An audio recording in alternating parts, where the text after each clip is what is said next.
നാം ഏറ്റവും ആദ്യം ജിഹാദ് ചെയ്യേണ്ടത് ശരിയായ ദീന് പഠിച്ചു മനസ്സിലാക്കുന്ന വിഷയത്തിലാണ്.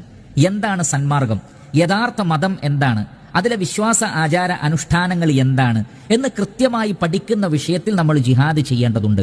ഇല്ല എങ്കിൽ ഈ ലോകത്തും പരലോകത്തും അവർക്ക് രക്ഷപ്പെടാൻ കഴിയില്ല. അത് അവരുടെ ദൗർഭാഗ്യത്തിന് കാരണമായി തീരുമെന്നാണ്. ഇന്ന് ധാരാളം ആളുകൾ അവർ പലതരം ജിഹാദിനെ കുറിച്ച് അവർക്കറിയാം. എന്നാൽ അള്ളാഹുവിന്റെ ദീന് പഠിച്ച് മനസ്സിലാക്കുക എന്ന ജിഹാദിനെ സംബന്ധിച്ച് അവർ മനസ്സിലാക്കുന്നില്ല, അതിന്റെ ഗൗരവം അവർ കാണുന്നില്ല. നമുക്കറിയാമല്ലോ റസൂലുള്ളാഹി സ്വല്ലല്ലാഹു അലൈഹി വസല്ലമ പഠിപ്പിച്ചിട്ടുള്ളത് മൻ യുരിദില്ലാഹു ബിഹി ഖൈറൻ യുഫഖിഹു ഫിദ്ദീൻ. അള്ളാഹു ഒരാൾക്ക് ഖൈർ ഉദ്ദേശിച്ചാൽ മതത്തിൽ അയാൾക്ക് അറിവ് നൽകുമെന്നാണ്. കാരണം ഒരാളുടെ ഇഹപര ഖൈറിന്റെ അടിസ്ഥാനം മതത്തിലുള്ള അറിവാണ്. ആ അറിവ് നഷ്ടപ്പെടുന്നതിനനുസരിച്ച് ഈ ലോകത്തും പരലോകത്തും അയാൾക്ക് വലിയ നഷ്ടമുണ്ടാകും.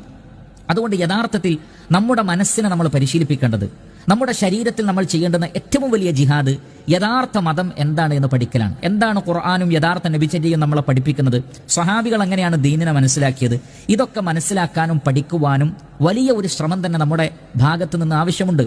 മതവിഷയത്തിൽ തന്നെ പലരും വ്യത്യസ്തങ്ങളായ ഭിന്നാഭിപ്രായങ്ങൾ ഉള്ളതിനാൽ പലർക്കും ഒരു മടുപ്പ് എന്ന ഒരവസ്ഥയുണ്ട്. ഇതിനെല്ലാം നമ്മൾ മറികടന്നേ മതിയാകൂ. കാരണം ശരിയായ ദീന് പഠിച്ചിട്ടില്ലെങ്കിൽ ഒരിക്കലും നമുക്ക് ഈ ലോകത്തും പരലോകത്തും വിജയിക്കാൻ കഴിയില്ല. അതുകൊണ്ട് ദീന് പഠിക്കുക, ഖുർആനും സുന്നത്തും പഠിക്കാൻ വേണ്ടി കഠിനമായി പരിശ്രമിക്കലാണ് ഏറ്റവും വലിയ ജിഹാദ്.